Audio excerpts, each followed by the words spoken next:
Assalamualaikum warahmatullahi wabarakatuh. Wahai sahabat beriman, banyak yang meyakini bahwa sebagian jejak kisah Nabi Adam alaihi salam ada di Jabal Rahmah, Makkah, Arab Saudi. Di titik ini konon Nabi Adam kembali bertemu dengan Siti Hawa setelah berpisah ratusan tahun setelah diusir dari surga dan diturunkan ke bumi. Namun tak semua umat Islam meyakini pendapat tersebut. Sebab memang tak ada sumber sahih yang bisa dijadikan rujukan. Baik di dalam Al-Quran maupun hadits tak pernah disebutkan bahwa Nabi Adam dan Siti Hawa bertemu di Jabal Rahmah. Kisah Nabi Adam alaihi salam. Allah SWT menciptakan Nabi Adam sebagai manusia pertama di dunia. Sebagai umat Islam, mempercayai adanya Nabi dan Rasul-Nya merupakan salah satu rukun iman.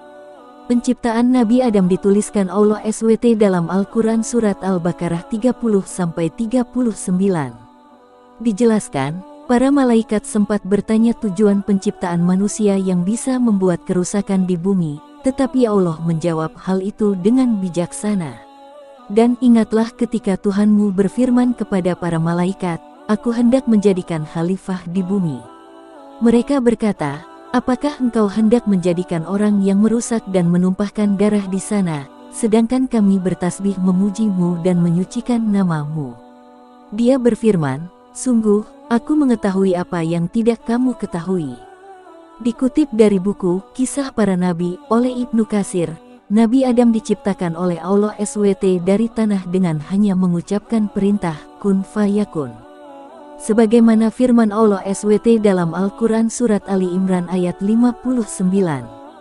Surat Ali Imran ayat 59. Sesungguhnya perumpamaan penciptaan Isa bagi Allah, seperti penciptaan Adam. Dia menciptakannya dari tanah, kemudian dia berkata kepadanya, "Jadilah." Maka jadilah sesuatu itu. Dalam hadits riwayat Bukhari, Nabi Muhammad SAW bersabda bahwa Nabi Adam memiliki tinggi hingga 60 hasta dengan rambut yang lebat. Sesungguhnya, Allah telah menciptakan Adam dalam bentuk seorang laki-laki yang tubuhnya sangat tinggi dan rambutnya sangat lebat. Tubuhnya seperti buah kurma yang menjulang sangat tinggi. Kemudian, Allah SWT ajarkan semua hal kepada Nabi Adam agar ia memahaminya. Hal ini dijelaskan dalam Quran Surat Al-Baqarah ayat 31. Surat Al-Baqarah ayat 31. Dan dia ajarkan kepada Adam nama-nama, benda semuanya.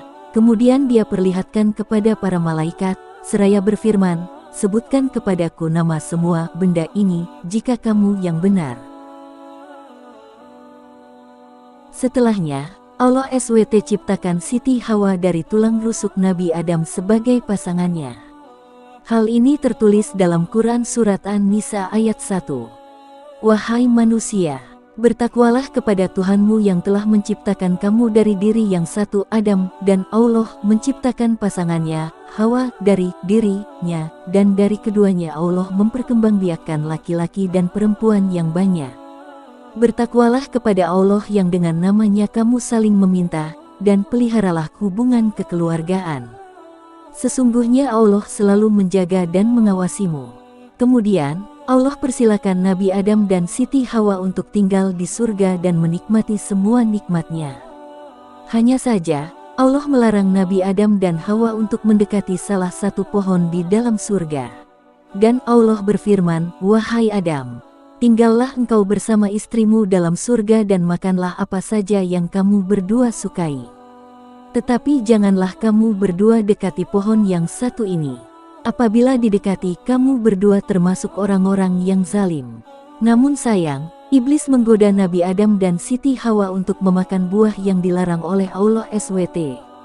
Iblis mengatakan bahwa buah tersebut dapat mengubah mereka menjadi malaikat dan bisa hidup kekal di surga. Hal ini tertulis dalam Quran Surat Al-A'raf ayat 20.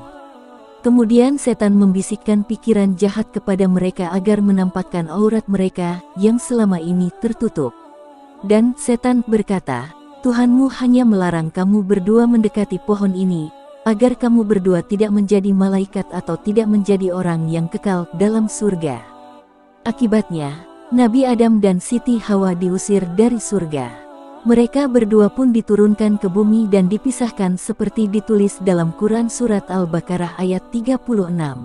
Lalu setan memperdayakan keduanya dari surga sehingga keduanya dikeluarkan dari segala kenikmatan ketika keduanya di sana surga.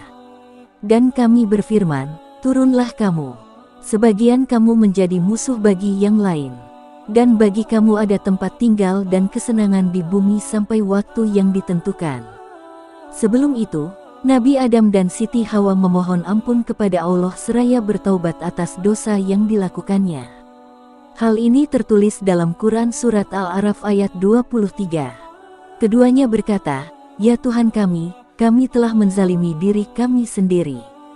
Jika Engkau tidak mengampuni kami dan memberi rahmat kepada kami, niscaya kami termasuk orang-orang yang rugi." Sebelum membisikkan godaan kepada Nabi Adam dan Siti Hawa, iblis diketahui tidak menyukai mereka. Bahkan, ia bersikap sombong dan enggan mematuhi perintah Allah untuk bersujud di depan Nabi Adam. Dalam Quran Surat Al-Hijr ayat 30-31 Allah SWT berfirman agar malaikat dan iblis sujud di hadapan Nabi Adam. Namun, ia mengingkari ucapan Allah SWT. Maka bersujudlah para malaikat itu semuanya bersama-sama, kecuali iblis. Ia enggan ikut bersama-sama para malaikat yang sujud itu. Iblis beralasan bahwa ia lebih mulia dibandingkan Nabi Adam. Sebab, Nabi Adam hanya diciptakan dari sebuah tanah sedangkan ia diciptakan Allah dari api. Allah SWT pun mengusir iblis dari surganya sesuai dalam Quran Surat Al-A'raf ayat 18. Allah berfirman, "Keluarlah kamu dari sana surga dalam keadaan terhina dan terusir. Sesungguhnya barang siapa di antara mereka ada yang mengikutimu, pasti akan aku isi neraka jahanam dengan kamu semua." Allah menciptakan Nabi Adam dengan tujuan hendak menjadikan ia sebagai khalifah pertama di bumi. Hal itulah mukjizat yang diterima Nabi Adam dari Allah seperti disebutkan dalam Quran Surat Al-Baqarah ayat 30. Kemudian, Allah juga akan menjadikan keturunan-keturunan Nabi Adam sebagai khalifah sesuai dalam Quran Surat An-Naml ayat 62 yang berbunyi, "Bukankah Dia Allah yang memperkenankan doa orang yang dalam kesulitan apabila dia berdoa kepadanya, dan menghilangkan kesusahan dan menjadikan kamu manusia sebagai khalifah pemimpin di bumi? Apakah di samping Allah ada Tuhan yang lain? Sedikit sekali nikmat Allah yang kamu ingat." Usai diusir dari surga, Nabi Adam terpisah dengan Siti Hawa. Berdasarkan riwayat Hasan, Adam diturunkan di wilayah India, sedangkan Hawa di Jeddah. Iblis diturunkan di wilayah Dastimian di Basrah. Sementara ular diturunkan di wilayah Isbahan. Kemudian, Ibnu Abi Hatim meriwayatkan dari As-Sadi, ia berkata Adam turun di India, bersamanya turun pula Hajar Aswad. Beliau membawa segenggam daun surga di tangannya. Selanjutnya, Adam menyebarkan daun itu di India sehingga tumbuhlah pohon yang bagus di sana. Sementara itu, Ibnu Umar meriwayatkan, Adam diturunkan di Safa, sedangkan Hawa di Marwah. Mereka pun dipertemukan oleh Allah di Jabal Rahmah dan bersatu kembali. Terima kasih sudah menonton video ini. Semoga kalian termasuk golongan orang-orang yang beriman. Wabillahi taufik wal hidayah. Wassalamualaikum warahmatullahi wabarakatuh.